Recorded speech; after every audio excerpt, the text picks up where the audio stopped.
Okay, let's unbox 7-Eleven stock. Ito guys is 304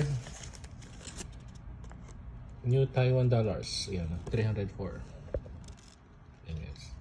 So anong nabibili ng 304 times 2 to 608 pesos.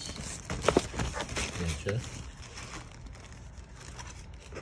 4 pieces. 5. 1, 2, 3, 4, 5. Ayan. So we have the seafood. Ayan those missing. Kaya natin kung masarap. Pang snacks. We have then another original series prawn flavor.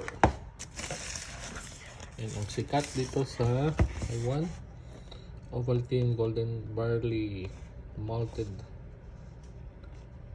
milk.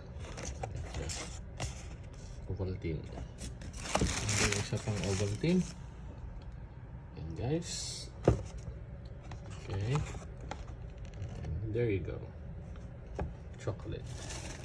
Then meron tayong chopsticks. And isang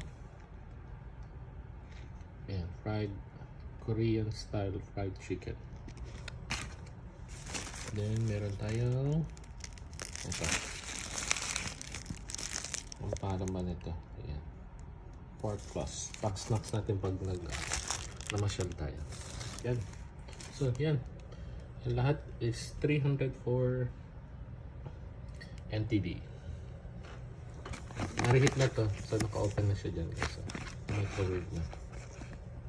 Okay.